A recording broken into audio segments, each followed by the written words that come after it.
નારદજી આવ્યા અને વ્યાસજીને પ્રણામ કર્યા અને પૂછ્યું કે તમે આટલા બધા ઉદાસ કેમ છો?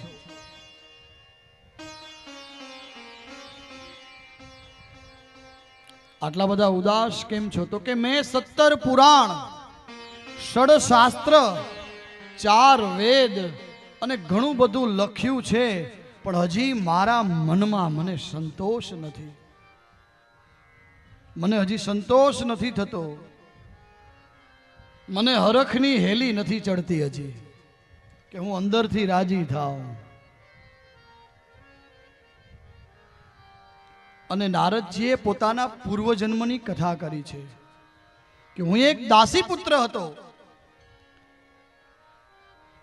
અને મારી માં છે ને એક બ્રાહ્મણને ત્યાં કામ કરતી હતી.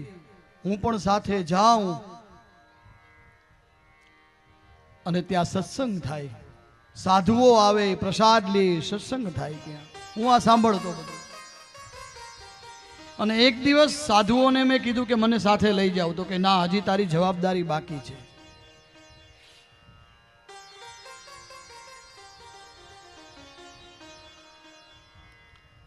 અને જો જવાબદારી તારી પૂરી કરી અને પછી તું ભક્તિ કરજે.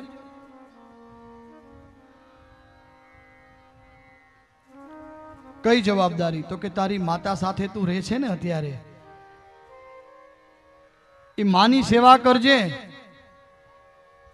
અને કદાચ તારા માતા મૃત્યુ પામે પછી તારે ભક્તિ કરવી હોય તો કરજે, એવું કીધું છે. નારદજીએ પોતાના પૂર્વજન્મની કથા સંભળાવી છે. અને સમય આવતા માતા મૃત્યુ પામી. કઈ રીતે? તો કે ગૌશાળામાં ગાયોની સેવા કરે છે, ત્યાં સર્પનો દંશ થયો છે ને માતા મૃત્યુ પામી. આમ તો માતા મૃત્યુ પામી એટલે દુઃખની વાત, પણ નારદજી એવું વિચાર્યું હે, ભલું થયું ભાંગી જંજાળ, હેતે ભજીશું શ્રી ગોપાલ. દુઃખ થયું, પણ હવે તો એને તો નીકળી જ જવું તું વીણા લઈને.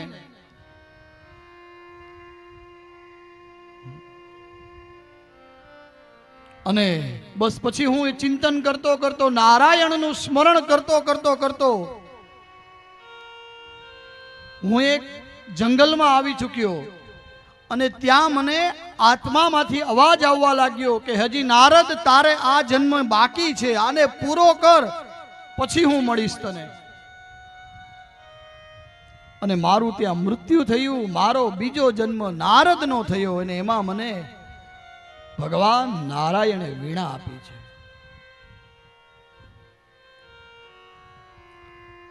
અને એમાંથી હું શું કરું છું ખબર? બસ નારાયણના ગુણગાન ગાઉં છું. મને એમાં સંતોષ મળ્યો છે. તમે એક કામ કરો વ્યાસજી, એવી રચના કરો કે ભગવાન કૃષ્ણ છે યશોદાના ખોળામાં રમે છે, ગોકુળની ગલીઓમાં રમે છે,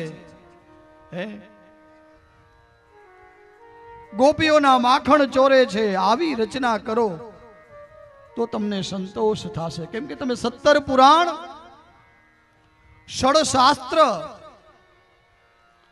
અને 4 વેદ તો લખ્યા, પણ હજી તમે ભાગવતની રચના નથી કરી.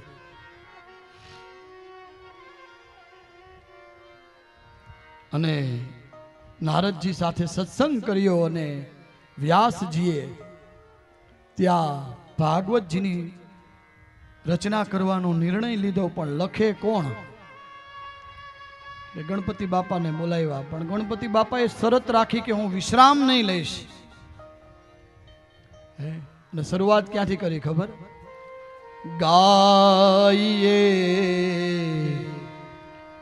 ગણપતિ જગવંદન, ગાઈએ ગણપતિ જગવંદન, ગાઈએ ગણપતિ જગવંદન, ગાઈએ ગણપતિ જગવંદન. ગણપતિ બાપાને બોલાવ્યા, ગણપતિ બાપાની પ્રાર્થના કરી. ગણપતિ બાપાએ કીધું કે લખવા માટે હું તૈયાર છું, પણ મારી શરત એટલી રહેશે કે હું વચ્ચે અટકી નહીં જઈશ.